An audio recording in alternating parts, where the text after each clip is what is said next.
Hello, my name is Alexis Dowd. I'm going to start off our group's presentation on promoting positive behavior and facilitating social skills using the text Teaching Students with Special Needs in Inclusive Classrooms by Diane Bryant, Brian Bryant, and Deborah Smith, along with some additional resources. Fostering positive student relationships and open communication pathways are essential for students' overall success. Students must feel comfortable in their learning environment in order to grow and flourish. Just as adults become more productive when they feel respected and valued, students become more productive when they feel that they are surrounded by individuals who care for their well-being. Education is a process of human interaction. According to Robert Solow, when you develop a positive relationship with your students, they feel connected, are able to demonstrate competence, and have fun in a safe environment. Educators who get to know their students can structure their learning according to students' interests, background experiences, and attitudes. Getting to know your students is one of the most powerful tools in creating an effective learning environment.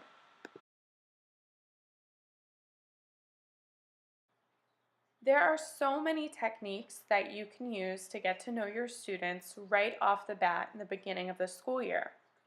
The easiest first step is to learn your students' names quickly and greet them each and every day before class.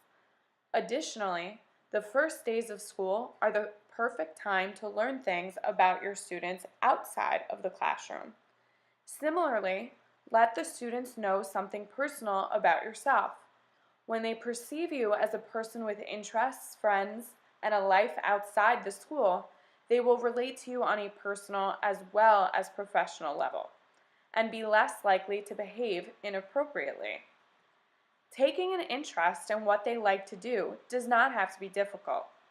Developing an interest inventory for your students to complete can provide information that could be used to initiate discussions, select reading books, or reveal cultural or experiential connections to future lessons. Developing an interest inventory with a series of questions geared for that particular age group is also an extremely adaptable tool for students with disabilities. Some motivational practices to use to foster positive student relationships include spending time at the beginning of the school year on team building activities designed to create positive connections in the classroom. Two games that I have implemented in my own classroom use simple household objects. The first game utilizes 6 plastic cups, 1 rubber band, and 4 pieces of string. Students must work together to move cups from a 3-2-1 pyramid to a stacked formation, only being able to touch the string that's attached to the rubber band. The second team building activity is commonly used in classrooms called the Marshmallow Challenge. Students work together with 1 large marshmallow, 20 sticks of spaghetti, 1 yard of masking tape, and 1 yard of string to build the tallest freestanding structure using only the provided materials. Both of these games keep students engaged and set the tone of teamwork, growth mindset, communication, and student-led autonomy that all teachers strive for. I have also found that observing students as they play these games give me tremendous insight into their personalities and intrinsic motivations. Teachers should also be aware of students' cultural differences and learning preferences or IEPs. By taking time to read each student's IEP, teachers can get to know their students with disabilities and gain insight about those areas in which the students need support. Creating a class IUP snapshot is a great instructional tool when planning lessons and providing accommodations and support. While reading through each student's IEP, pull out key information such as the student's classification, strengths, needs, accommodations, modifications, goals, and any other important information such as altered promotional criteria or related services. A lot of the times this snapshot is what helps me planning my lessons when I need to decide what kind of support needs to be planned for and what kinds of material should I gather for my small group instruction. It's really helpful to have the snapshot as opposed to piles and piles of IEPs that can be very lengthy and wordy. Now that we've reviewed some ways to foster positive relationships with your students, I'm going to go over ways to effectively communicate with students. Behavioral and social expectations and the consequences for not following them must be communicated to students. Setting clear and consistent expectations for behavior in the beginning will set the classroom up for success throughout the rest of the year. Rules provide parameters, structure, and predictability. Rules should be explained, reinforced, and reviewed regularly.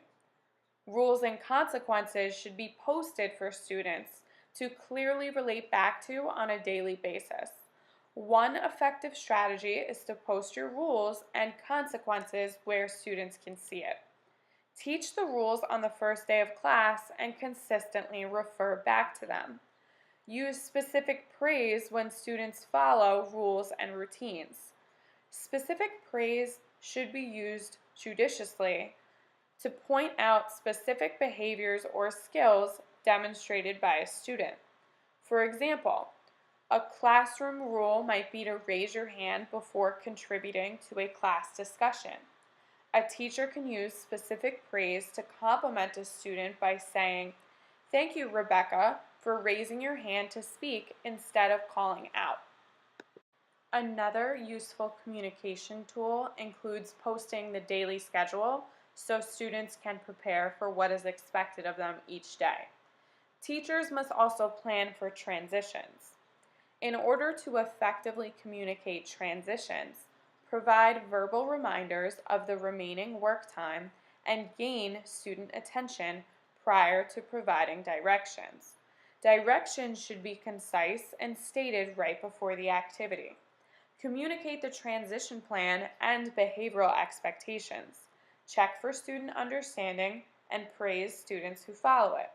One effective strategy I use in my classroom is a board timer and 3-2-1 countdowns. To call the entire class's attention, the teacher calls out 3, which indicates to students to end their own conversations politely. The teacher calls out 2, and the students are facing the teacher, and by 1, directions can be given silently. Finally, a practice that fosters both student relationships and communication in the classroom is the use of Carol Dweck's growth mindset.